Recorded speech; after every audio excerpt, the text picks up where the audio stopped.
2025 में भगत सिंह होते तो क्या कर रहे होते? सत्ता और सरकारें चाहती हैं सिलेबस में मशगूल हो जाओ। ये शिक्षा जो पाता है उसको समाज से एकदम काट दिया जाता है और समाज अपने विद्यार्थियों को ट्रेंड नहीं कर पाता कि शिक्षा के साथ साथ क्या जरूरी है। दुनिया में कहीं बन सकता है नाली के जैसे चाय, भारत में बना था। क्लर्क पैदा कर रहे थे, आपकी डिग्रियां क्लर्क पैदा कर रहे हैं और अब कॉम्पिटिटिव एग्जाम ले आकर के कोचिंग का इंस्टीट्यूशन खड़ा कर दिया गया। लाखों रुपए में कोचिंग की फीस होती है और जो स्कूल थे, जो कैंपस है ये डिग्री कॉलेज, ये कूड़े के ढेर से ज्यादा कुछ नहीं बचा होगा। ये लड़कियां बैठी हैं, आप सोचिए आज भी आपका समाज कैसा होगा अगर लड़का नालायक भी निकल जाए तो भी दो चार बार तो ट्राई करेंगे कि थोड़ा ये भी कंपटीशन दे ले, वो भी कर ले, कहीं नौकरी पा जाए। और लड़कियों में अगर वो टैलेंटेड भी हैं तो एक उम्र के बाद इतना दबाव बनता है कि अब तुम्हारी शादी कर दें, फिर पढ़ाई वढ़ाई करना, पढ़ाई करके क्या मिलेगा। समाज बेड़ियों में जकड़ा है अभी भी। आपको पता है इस देश में इस समय एजुकेशन कितने परसेंट यूथ को मिल रही है भारत में? हायर एजुकेशन तक 12th पास करके ग्रेजुएशन तक पहुंचने में 100 में 3% यूथ जो है एजुकेशन, हायर एजुकेशन तक पहुंच रहा है। 10th और 12th के रिजल्ट में लाखों विद्यार्थी होते हैं ना, लाख में होता है उनका रिजल्ट। ग्रेजुएशन में वो कहां जाते हैं? सोचो, ग्रेजुएशन में लाखों सीट है क्या बिहार में? कहां गए वो? 10वीं 12वीं के बाद एक बहुत बड़ा हिस्सा विद्यार्थियों का गायब, शिक्षा से दूर हो गया। वो नहीं पढ़ता आगे क्योंकि एक तो सिस्टम आपका नहीं है। डिग्री कॉलेज कितना दूर होगा, यूनिवर्सिटी कितना दूर होगी, कैंपस ही नहीं होगा, सीट बहुत कम होगी, फीस ज्यादा होगी, हजार मुश्किलें। हमारे देश का शिक्षा व्यवस्था बर्बाद हो चुका है और इस बात को हमने अपनी प्रोफेसर की डायरी में बहुत सिलसिलेवार बताया। आंख बाहर विपरीत परिस्थितियां जीना तो इसी समाज में है। इसलिए मैं केवल कंक्लूड करूं अपनी बात को तो आपकी उम्र में 2-3 सलाह मैं दूंगा। बेहतर नौकरी मिले ना मिले, बेहतर डिग्री मिले ना मिले, बेहतर इंसान अगर नहीं बने तो फिर पढ़ने का कोई मतलब नहीं। युवा संवाद रखा गया है और आप सबको देख करके मुझे लग रहा है कि यहाँ भाषण की बजाय संवाद ही हो तो अच्छा है। तो कुछ बातें हम कहेंगे आपसे और जो बहुत थोड़े से देर बोलेंगे, फिर आप सवाल करेंगे, आप भी बोलेंगे, हम भी सुनेंगे, बातचीत करेंगे। बाकी आपके कोचिंग टीचर जो बोले हैं, अब कोचिंग चलाते हुए भी कोई ऐसे बोल सकता है, मैं तो सोच के हैरान हूं। कोचिंग चली इस बात पर रही है कि लोगों को ये उम्मीद बांधा जाए कि नौकरी मिल जाएगी, लेकिन बड़ी ईमानदारी से उन्होंने ये बात कही कि नौकरी अब बची ही कहाँ है, जो कि कड़वा सच है। लेकिन फिर भी मैं मानता हूं कि मैं तो 14 साल, लगभग 13.5 साल से कुछ ज़्यादा दिल्ली विश्वविद्यालय के अंडर ग्रेजुएट कॉलेज में ही पढ़ाता था। तो मुझे लग रहा है आप सब ग्रेजुएशन के हो या अभी 10th 12th ग्रेजुएशन? हाँ, तो उस अनुभव पर मैं कहूँ कि मैं ग्रेजुएशन के बच्चों से कई बार हाथ उठवा के पूछता था, कितने लोग यहाँ बैठे हैं जो केवल ज्ञान लेने आए हैं? तो यहाँ कितने लोग ऐसे हैं जो पढ़ाई केवल इसलिए कर रहे हैं कि उन्हें ज्ञानी बनना है? एक बच्ची ने हाथ उठाया। अब वो भी सोच रही सब हमारी तरफ देखेंगे तो क्या होगा। अरे कहाँ है, कई लोग ज्ञान भी लेने आए। कितने लोग ऐसे हैं जो नौकरी के लिए पढ़ रहे हैं? उसकी तादाद ज्यादा है। कुछ ऐसे हैं जो दोनों में हाथ नहीं उठाए, वो भी कंफ्यूज हैं कि वो क्यों पढ़ रहे हैं। न तुम्हें ज्ञान लेना है, न नौकरी लेनी है, तो पढ़ क्यों रहे हो? क्योंकि इस उम्र में और क्या कर सकते हैं, इसलिए पढ़ लें। ऐसे भी बहुत सारे लोग पढ़ते हैं। घर से माँ बाप जो है सवेरे जबरदस्ती जगा भेज देता, जाओ हो मंटुआ गया, तुम भी जाओ कोचिंग पढ़ो। अब आप भी पढ़ रहे हैं, इस उम्र में और कहीं जा नहीं सकते। असल में ये तीनों प्रकार के लोग होते हैं हर क्लास में, हर जगह। जो लोग कहते हैं कि ज्ञान के लिए पढ़ रहे हैं, उनसे भी कुछ दिन बाद पूछेंगे तो कहेंगे कि ज्ञान तो बहुत हो गया, अब इसका क्या करें, घर कैसे चलेगा। बहुत बुनियादी समस्याएं हैं।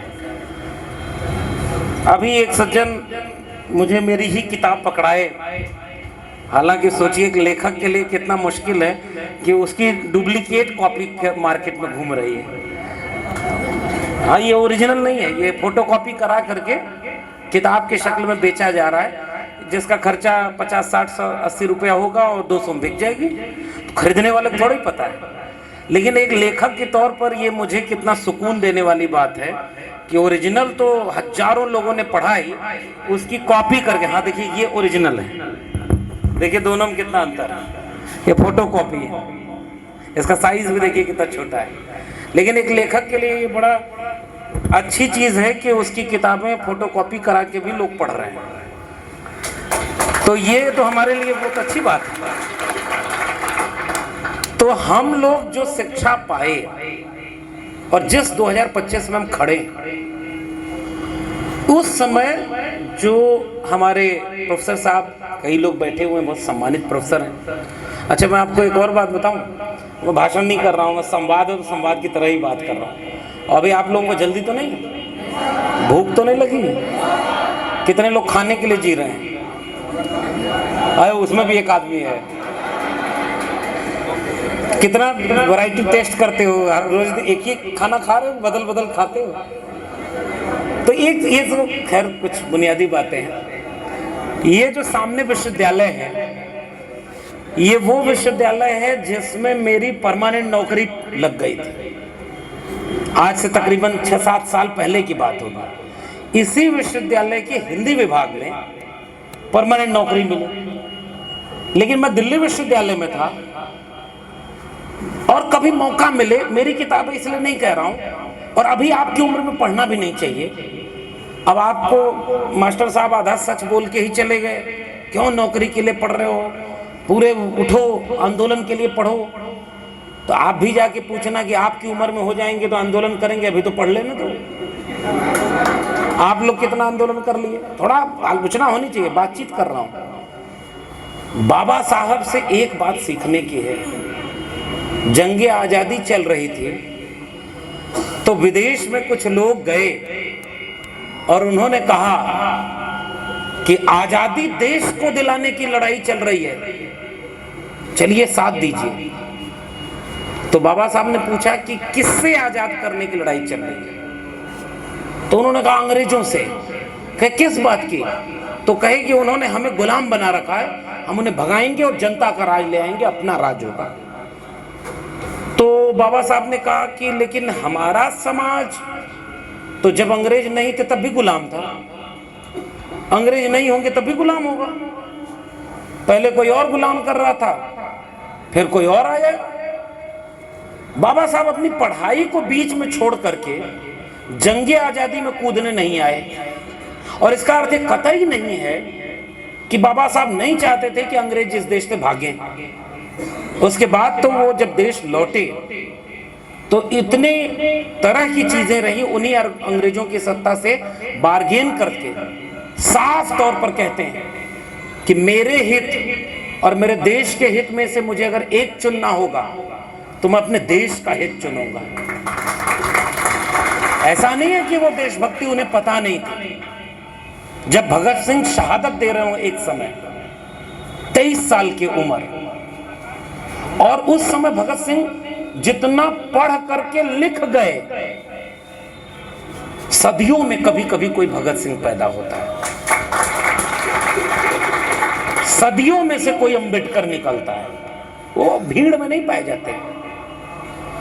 हंसों की नहीं पंक्तियां, लालों की नहीं बोरियां, हंसों की नहीं पात, और शेरों के नहीं लेहड़े, और संत न चले जमात। संत कबीर ने कितनी महत्वपूर्ण बात कही है कि आप अगर कोई बहुत महत्वपूर्ण चीज कर रहे, देखो बनावटी चीज में बहुत देर भरोसा नहीं रखना चाहिए, छोड़ दीजिए। उसका मतलब यह है कि बहुत कीमती चीजें भीड़ में नहीं होती, संख्या में नहीं होती, बहुत रेयर कोई उसमें से भगत सिंह निकलता है। लेकिन एक बात भगत सिंह से सीखने की है, 23 साल की उम्र में जितना वो लिख गए, जितना वो पढ़ गए, उतना आपकी उम्र में नौजवानों को कुछ पता होता है नहीं। अब तो मोबाइल आ गया है, अब तो ग्रोक भी चल रहा है ट्विटर पर। सुनने ग्रोक क्या है पता है? नहीं पता है? पता क्या है? एआई है। एआई क्या है? Artificial intelligence. इसका मतलब क्या है? नहीं, बच्चों से पूछेंगे, मास्टरों से आज नहीं बतिया रहा। मतलब इंटेलिजेंस तो ह्यूमन ब्रेन का होता था ना, अब एक आर्टिफिशियल इंटेलिजेंस बन गया। मनुष्य नहीं है वो, मशीन है। आप तो उससे पूछो कुछ भी बता देगा। बाबा साहब के पास कितनी डिग्री थी? एक 32 का चलता है अभी, कई तरह के, 4 तो पीएचडी थे, 3 या 4। और फिर ग्रोक से पूछो कि क्या बाबा साहब के पास कोई फर्जी डिग्री भी थी? नहीं बताएगा। फिर पूछना कि भारत में किसकी डिग्री फर्जी है, तो वो नाम बता देगा। जैसे आप अगर ग्रोक से पूछो कि शहीद आजम भगत सिंह ने विद्यार्थियों के लिए कौन सा लेख लिखा जैसे देश के हर विद्यार्थी को पढ़ना चाहिए, तो नीचे लिंक में आ जाएगा विद्यार्थी और राजनीति सबको पढ़नी चाहिए।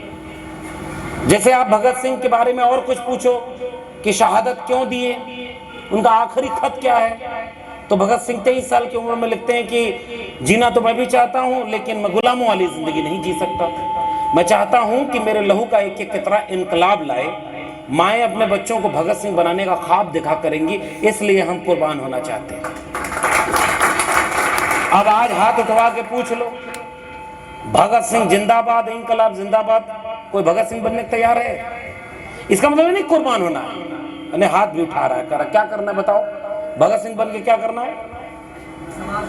आज किसके लिए शहादत दोगे? किस चीज के लिए? सपना क्या है आपका? कैसा समाज बनाना चाहते थे भगत सिंह? और 2025 में भगत सिंह होते तो क्या कर रहे होते? ये सोचने का विषय है। इस उम्र के कहां भगा के ले जाएंगे काले अंग्रेजों को? कौन बोला काले अंग्रेजों को भगाएंगे? कहां भगाओगे? कौन सा देश है उसके लिए जो उनको एक्सेप्ट करेगा? ऐसे ही बोल देने में मजा आता है पीछे बैठ के। लेकिन सोचिए अब मैं जो महत्वपूर्ण बात कहना चाह रहा हूं वो ये कि हम आपको ये भाषण देने नहीं आए, और खासकर मैं ये बात नहीं कहना चाह रहा हूं कि आप ज्ञान के लिए पढ़िए कि नौकरी के लिए पढ़िए। आपकी जिंदगी है, आप फैसला लीजिए।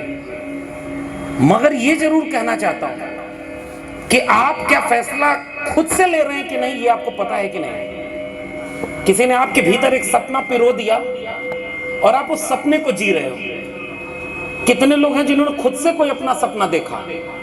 ये इंपॉर्टेंट है। अगर आप खुद से अपना एक सपना क्रिएट कर रहे हो, तब इसका मतलब आपने आधा काम अपनी जिंदगी का किया। आपकी जिंदगी आज से 25 साल बाद क्या होगी, उसमें एक नौकरी चाहिए होगी।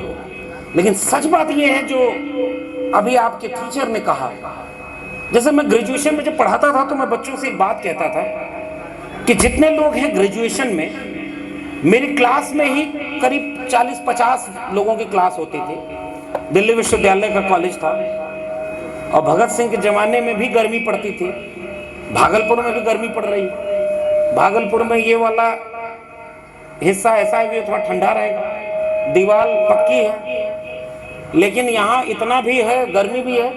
लेकिन दिल्ली यूनिवर्सिटी के कॉलेज के प्रिंसिपल को पता चल गया कि गर्मी भगाने के लिए इस पर गोबर पोत दीजिए तो गर्मी भाग जाएगी, एसी की जरूरत नहीं पड़ेगी। पता है नहीं? आई प्रोफेसर साहब अभी बोल रहे थे तो कह रहे थे कि वो अभय जी बोल रहे थे, और वो बोलते हुए बात कह रहे थे कि इसी कॉलेज में, एक डिग्री कॉलेज कैंपस में, एक देवी की प्रतिमा विश्वविद्यालय में रख दी गई, वहीं पर खड़ा कर दिया। अब तो पूरे देश में प्रतिमा रख रहे हैं तो ठीक है, अब तो गोबर बनाना चाह रहे हैं पूरे देश के विश्वविद्यालयों में। गाय बांध दो, भैंस बांध दो, वो जो गोबर करे उस पर रिसर्च करो। अभी गूगल करना, दिल्ली यूनिवर्सिटी का कॉलेज है लक्ष्मीबाई कॉलेज, और उसकी प्रिंसिपल खुद ही गोबर लीप रही थी, क्योंकि एसी इस कमरे में नहीं लगी है, गर्मी लगी बच्चों को, तो गोबर से रेडिएशन होगा, रेडिएशन से तो कूलिंग हो जाएगी, तो उसका 5% टेम्परेचर गिर जाएगा। और उसी दिन से ऑक्सफोर्ड और कैम्ब्रिज वाले बेहोश हो गए होंगे। गोबर तो वहां भी है, लेकिन ये रिसर्च नहीं। भगत सिंह के सपनों के भारत में ये दृश्य नहीं था। आप अपनी नौकरी के लिए पढ़ें, लेकिन ये भी तो देखिए कि किस समाज में आप जाएंगे, जिसका इशारा शायद पूर्व के वक्ताओं ने दूसरे ढंग से कहा। हम इमोशनल होकर जय भीम का नारा लगा करके कहें कि बाबा साहब ने अपने जीवन में क्या कमाल का जीवन जिया साहब, क्या लड़ाई लड़ी, कहीं नहीं लिख के गए कि मेरी जयंती मनाना।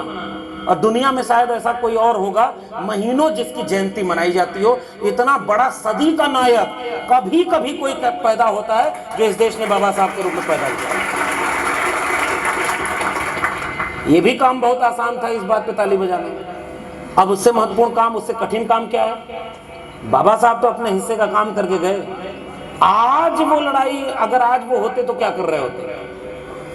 वो भी कंपटीशन तैयारी कर रहे होते, कोचिंग जा रहे होते। मुझे पता नहीं अभी बहुत, लेकिन मुझे जितना समझ में आ रहा है, इस कोचिंग संस्थान का उद्देश्य, क्योंकि यहाँ पर लिखा भी है, योग्य शिक्षक की पहचान करें, व्यावसायिक शिक्षक की नहीं। मुझे उम्मीद है कि ये व्यावसायिक केंद्र से ज्यादा एक सोशल रिफॉर्म का ट्रेनिंग सेंटर की तरह शायद काम कर रहा होगा। इसलिए मैं बधाई देता हूं कि आप ठीक जगह पे हैं। मेरा आपसे मेरी सलाह, मेरी गुजारिश, अभी आपकी उम्र में मैं कोई और बहुत भाषण इधर उधर की नहीं, 2-3 छोटे छोटे टिप्स। पहला काम, खूब मन से पढ़ाई करें, खूब मन से पढ़ें। पढ़ रहे हो तो अभी रिजल्ट देख के हम बताएंगे। बताओ पिछली क्लास में कितना % आया था? अब पता ही नहीं क्या पूछ रहे हैं, कितना % है? बिहार के टॉपर है कि नहीं आप? तो कौन पढ़ाई पढ़ रहे हैं? ऐसा टॉप आप करो तब तो। चांद पे पहला आदमी कौन गया था? वो नहीं बोला, वो जो पढ़ रहा है वो नहीं बोला, बाकी सब बोल रहे हैं। और दूसरा कौन गया था? एक आध दो लोग पता है, बाकी नहीं। तो अभी ये कहने का मतलब कॉमन सेंस बनता कैसे? पहले आदमी को सब याद रखता है, बाकी को या तो आप एक रेस में शामिल हो जाइए। सत्ता और सरकारें चाहती हैं सिलेबस में मशगूल हो जाओ, नौकरियां बाहर इतना कम कर दी जाएं, कंपटीशन बढ़ेगा इससे। सोचो, साइंस सोचो, ब्रेन से सोचा जाए। सारा भारत अगर एजुकेट हो जाएगा तो एजुकेशन जो सबसे महत्वपूर्ण चीज सिखाती है वो क्या है? शिक्षा सबसे महत्वपूर्ण चीज सिखाती है सवाल करना। और बिहार के लोगों में ही मैं तो कई बार सल्यूट करता हूं कि बिहार के नौजवानों में बहुत उम्मीद है। आप इस उम्र में अगर इतना समझ रहे हैं तो बहुत अच्छी बात है। तो शिक्षा जो सबसे महत्वपूर्ण चीज सिखाती है वो सवाल करना, सोचना। मैं होता तो मैं इसका जवाब देता, पहले सोचना, समझना और सवाल करना। बिना सोचे समझदारी नहीं बनेगी, और बिना समझदारी के आप सवाल नहीं कर पाएंगे। फिर ऐसे ही कोई सवाल होगा। कोई भी सरकार कभी भी ये चाहेगी क्या कि पूरा देश उसका शिक्षित हो जाए? क्यों नहीं चाहेगी? शिक्षा आएगा तो हक और अधिकार की बात करेगा। फिर सरकार को इससे दिक्कत क्या होगी?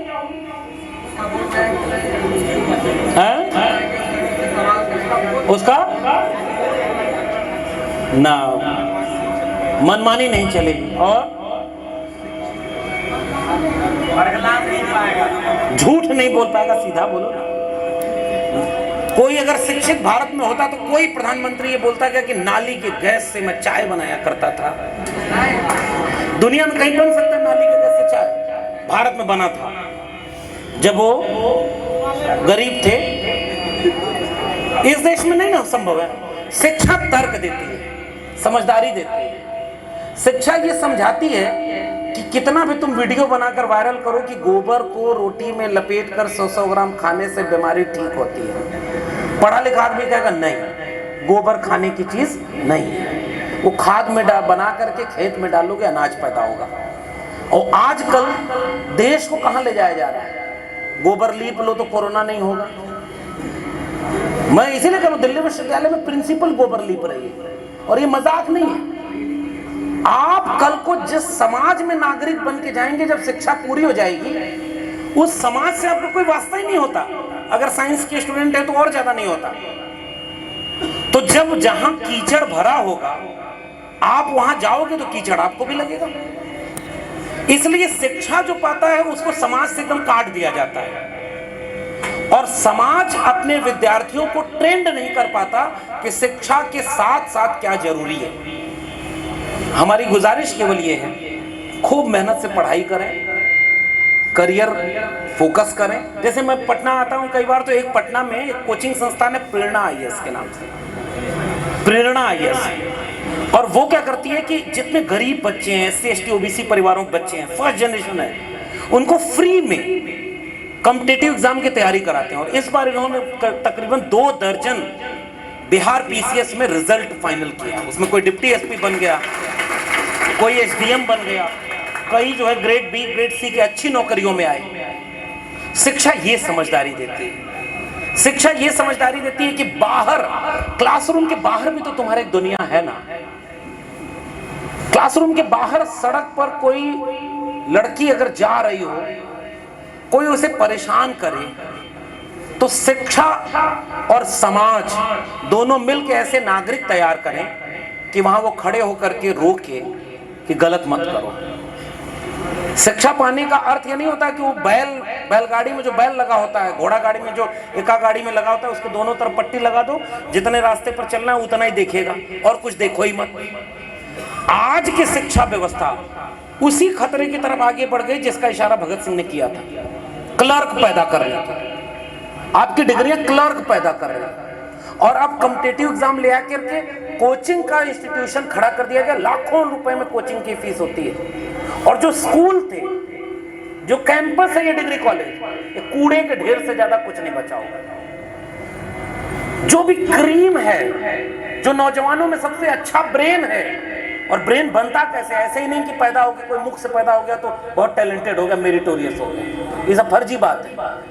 ये सोशल, कल्चरल और इकोनॉमिकल इसका रीजन है कि जिन घरों में आप पैदा हो गए, तो कोई एम्स में चला गया, कोई आईआईटी बीटेक कर रहा है, कोई और बढ़िया डिग्री कर रहा है। आपसे भी कोई पूछे तो आपके कितने लोग कहेंगे कि डॉक्टर नहीं बनना है, इंजीनियर नहीं बनना है, एमबीए नहीं करना है, पायलट नहीं बनना है। लेकिन भागलपुर से कितने लोग डॉक्टर, इंजीनियर और पायलट बने होंगे, खोज लेना एक बार। आप गरीब घर में पैदा हो गए, आधा तो शिक्षा अपने आप दूर हो गई। बात समझ में आए? ये सवाल पे कोई सोचे ना, इसलिए विद्यार्थियों को समाज ये तैयार करता है चुपचाप पढ़ाई करना, दाएं बाएं मत देखो। ये जितनी लड़कियां बैठी हैं, आप सोचिए आज भी आपका समाज कैसा होगा। अगर लड़का नालायक भी निकल जाए तो भी दो चार बार तो ट्राई करेंगे कि थोड़ा ये भी कंपटीशन दे ले, वो भी कर ले, कहीं नौकरी पा जाए। और लड़कियों में अगर वो टैलेंटेड भी हैं तो एक उम्र के बाद इतना दबाव बनता है कि अब तुम्हारी शादी कर दें, फिर पढ़ाई वढ़ाई करना, पढ़ाई करके क्या मिलेगा।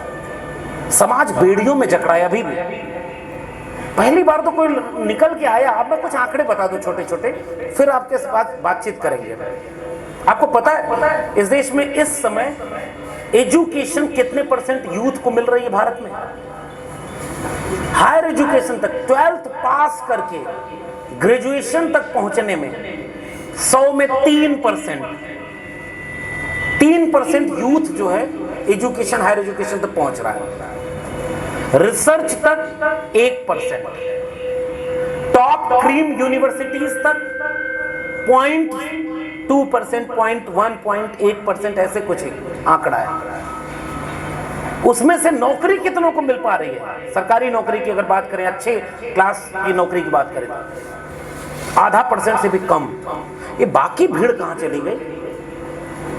कहां चली गई? ये एजुकेशन तो सबने पाई। ग्रेजुएशन में जाओगे, 10th और 12th का जब रिजल्ट आता है तो लाखों विद्यार्थी होते हैं। जरा कुछ गंभीर बात कर रहा हूं, समझना इसको। 10th और 12th के रिजल्ट में लाखों विद्यार्थी होते हैं ना, लाख में होता है उनका रिजल्ट। ग्रेजुएशन में वो कहां जाते हैं? सोचो, ग्रेजुएशन में लाखों सीट है क्या बिहार में? कहां गए वो? 10वीं 12वीं के बाद एक बहुत बड़ा हिस्सा विद्यार्थियों का गायब, शिक्षा से दूर हो गया। वो नहीं पढ़ता आगे, क्योंकि एक तो सिस्टम आपका नहीं है। डिग्री कॉलेज कितना दूर होगा, यूनिवर्सिटी कितना दूर होगी, कैंपस ही नहीं होगा, सीट बहुत कम होगी, फीस ज्यादा होगी, हजार मुश्किलें हैं। कई बार आपके यहाँ पता नहीं, मेरे यूपी में क्या होता है, हर बार 10th और 12th में टॉपर लड़कियां होती हैं। आपके यहाँ क्या होता है? यहाँ भी वही है ना।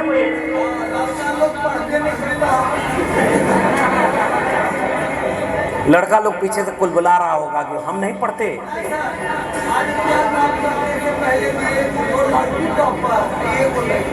दो लड़कियां टॉप की, एक लड़का टॉपर। आज ही का रिजल्ट। लड़कों के पास कई काम होता है ना।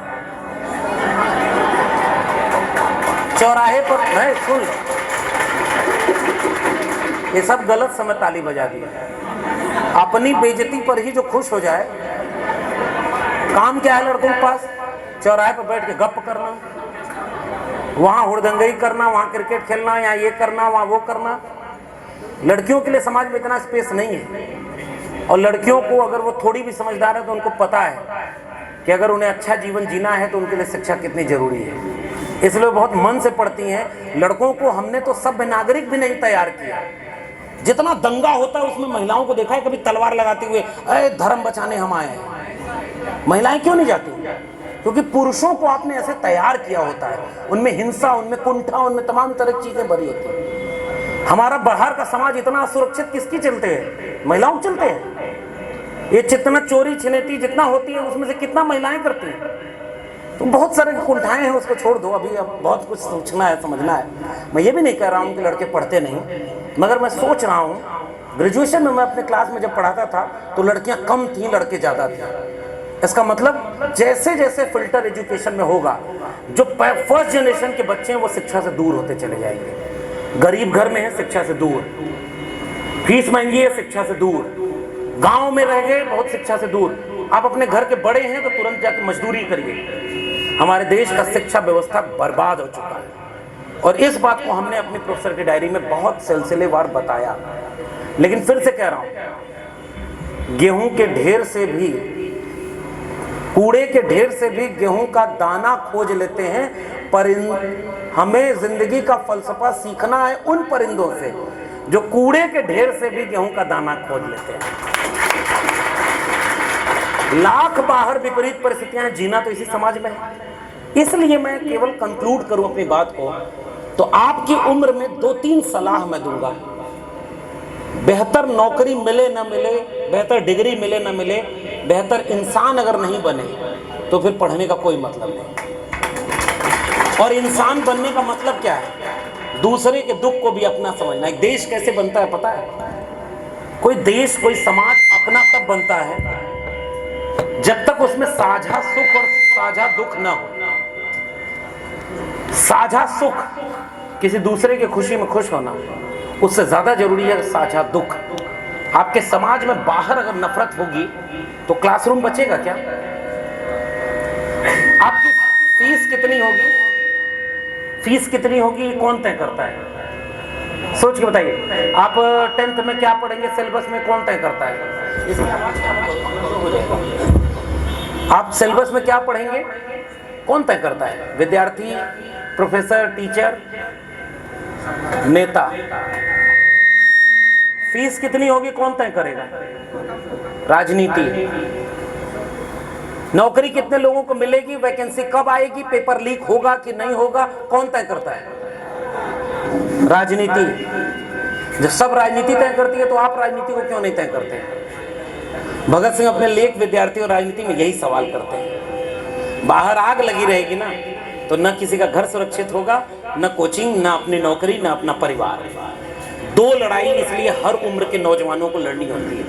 एक वो जो आप अपने परिवार से सपना लेकर अपनी जिंदगी का आगे बढ़ रहे हैं। शिक्षा भी पानी है, ज्ञान भी पाना है, नौकरी भी पानी है। मैं नौकरी को कमतर नहीं कर रहा हूं, इसलिए वो लड़ाई भी लड़नी है। लेकिन जिस समाज में जाना है रहने के लिए, उस समाज में अगर आग लगी रहेगी तो फिर वहां अपनी नौकरी लेकर कितने दिन बचे रहोगे आप?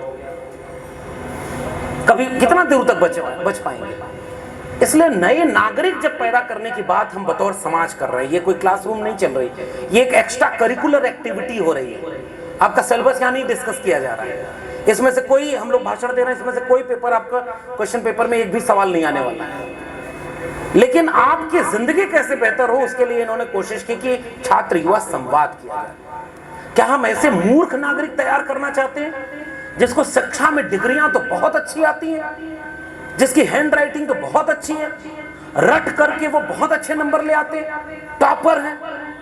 और हमारे यहाँ बचपन में गांव में हमारे बुजुर्ग लोग होते थे, तुम बहुत अच्छा पढ़ते हो, बताओ कै दूना 3। अब जब हम लोग छोटे थे कहते हाँ ये तो पढ़ा ही नहीं गया। अब वो बुजुर्ग भी नहीं रहे जो इस तरह का सवाल करते थे।